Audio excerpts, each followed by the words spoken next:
Thank you for that welcome. Welcome, everyone.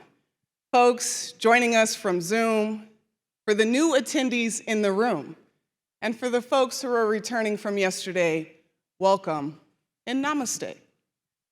My name is Carissa McGee, and I am a program manager at the ECHO Institute. And yes, my birthday was yesterday.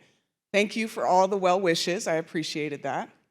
But something in my spirit right now is being called to just acknowledge that while we are here in a celebratory energy and effort and attitude, we'd be remiss to not acknowledge that still we have some hardships, some pains, and some losses.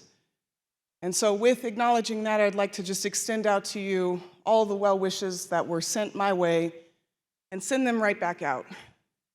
Because every day is worthy of celebrating above ground. And so for all of us, Dr. Sanjeev, Aurora for putting this together, and all of us that could be here, I say welcome. Thank you. But something else that you might want to know about me, I think what is essential to a very successful and productive day is punctuality. The problem with being punctual is nobody's around to appreciate it. But that's not the case today, not here, because I can see in the crowd that you're here, I'm here, you're excited, I'm clearly excited. So we are off to a fantastically successful day. And so, let's get started. All right, we have another action-packed agenda for you all today.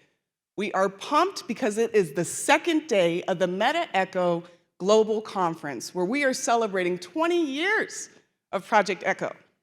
Yeah. Incredible. And to get us started, we're going to have a warm welcome from the City of Albuquerque, Mayor Tim Keller.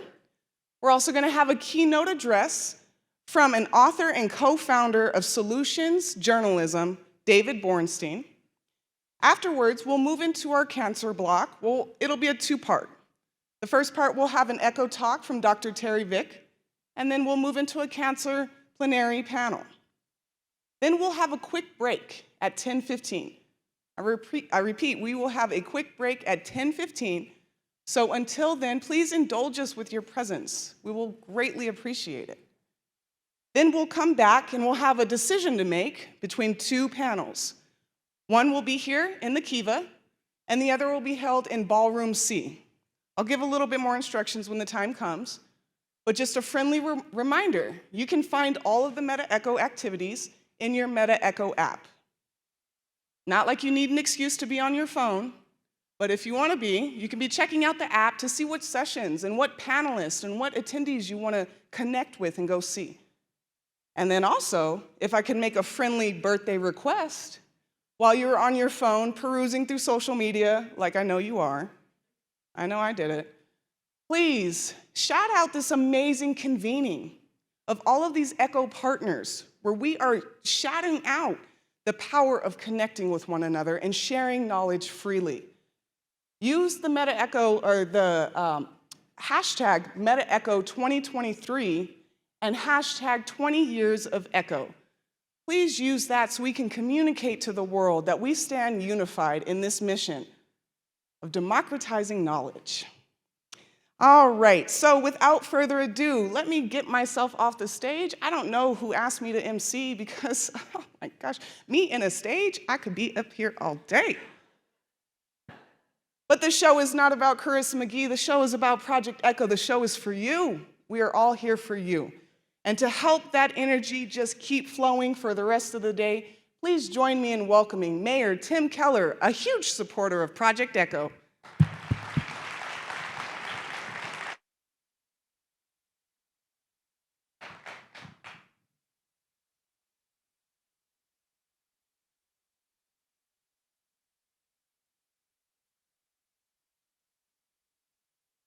All right, well, good morning, ECHO.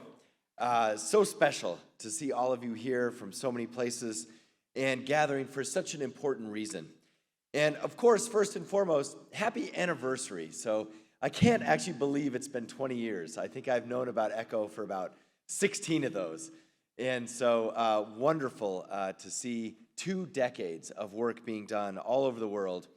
And also as mayor of Albuquerque, wonderful to see something birthed right here from the Duke City that is now doing so much good all over the world.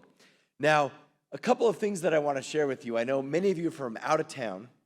So whenever I have out-of-town guests, I have to do the obligatory welcome to Albuquerque. We want you to stay longer. We want you to think about maybe moving back here. It's a great place to live, actually. And hopefully you're getting a wonderful taste of Albuquerque, New Mexico, both literally because we have great food, if you haven't had some of our New Mexican cuisine, but also figuratively, whether it's the beautiful Sandia Mountains that you see outside. Take a look at the art all around you in this convention center, and you can see it's our culture reflected in the amazing artwork right here in this building, but also so many things to do all around the state of New Mexico, both for tourism and for folks who live here each and every day. Now, for us too, Albuquerque is a special place in a lot of ways, because if you are in from out of town, we always love to remind folks that we are one of the oldest cities in America, actually, and our history goes back even before settlement by the English out on the East Coast. So we're, of course, first and foremost a Spanish colony, and you see that reflected in so many things, whether it's our language or our architecture. And then, of course, we're the home to a wonderful indigenous population, and so we have pueblos all around us, and these are pueblos, these are Native American communities that still speak the same language they've spoken since time immemorial, and they still live in the same houses they've lived in since time immemorial. So New Mexico is one of the rare places in America where you can experience both a vibrant Native American culture and a vibrant Hispanic culture, all right here surrounding the Duke City. So with that, I want to share a little bit about ECHO as well. And for me, first and foremost, ECHO has a special place in my heart. My family, once upon a time, worked for ECHO. So we're big fans of Dr. Aurora's. I know everyone is here. But I want to tell you also what ECHO is doing for the city of Albuquerque. You know, some of the ECHO projects are sort of civic problem-solving oriented, and in many ways we're testing some of these out right here in Albuquerque, and we actually have one downtown. So if you do walk around outside the convention center and you try and visit Route 66 on our Main Street, you know, a couple of things might strike out as you walk around. One thing is that, you know, it's kind of cool because it's Route 66 and it's this existing sort of working downtown that we still have in a city like ours that many cities have lost. But you also might notice, look, it's not lost on anyone. We have a challenge with respect to homelessness. We have a challenge with respect to crime. But this is where ECHO is actually helping Albuquerque. We now have a long-standing ECHO program that brings together folks who work and live and try and keep downtown safe. And this has been one of the hallmarks of our downtown resuscitation efforts. And so we thank ECHO, and we see ECHO. I'm part of ECHO. Actually, I join in some of the calls. And so ECHO is helping right here in downtown Albuquerque as well. But I think all that ECHO is doing speaks to broader aspects of what each of you are a part of. So I want to close by just reflecting for a moment on what ECHO means for our country, and I think what ECHO means for our world. You know, at the end of the day, especially with certain technologies, we have seen, I think, all across the globe, this on the one hand, hope that technology can do so much good, right? That it holds all this power to bring us together. On the other hand, I think we've seen how divisive it can be, right? And this is especially in the American political landscape, how it's divided in many ways communities, or how it's perpetuated myths across things like what's happening with Ukraine and Russia. So in some ways, right, I think that really was a sobering aspect of sort of the modernization that we're going through and the access to technology and the connectedness that we all have together. But then we see ECHO, and I think ECHO is carrying that torch of hope, that there is a combination of technology and knowledge and people that actually helps individuals each and every day, that actually makes me believe in the future of us being connected together. And so it really works in, I think, 3 different ways. One, there is the democratization of knowledge.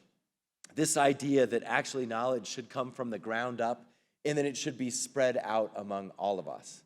And I think that's exactly what ECHO does, especially with the efforts in other countries, with everything that you're doing with medicine, starting from hepatitis, going all the way to cancer, and everything in between. It's that sharing of knowledge that actually helps bring us together. But it's doing it in a way that's open and accessible to all, hence the term democratization.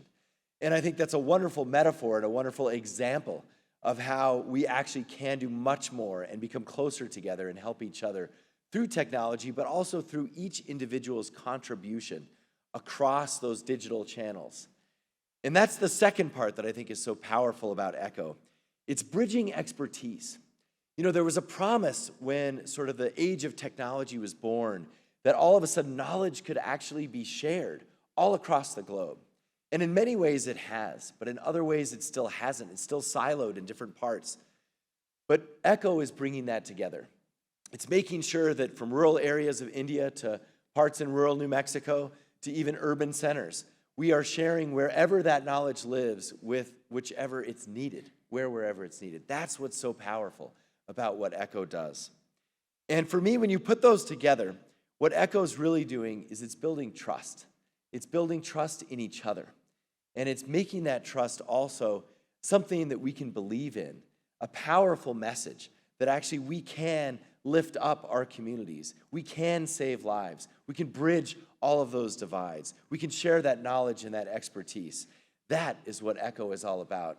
And that's why I am hopeful for all of our communities, in many ways because of the work you do each and every day. So thank you so much for what you do, for me even, to restore hope and give us something to believe in. In a world with many challenges, you are delivering that hope. Thank you so much.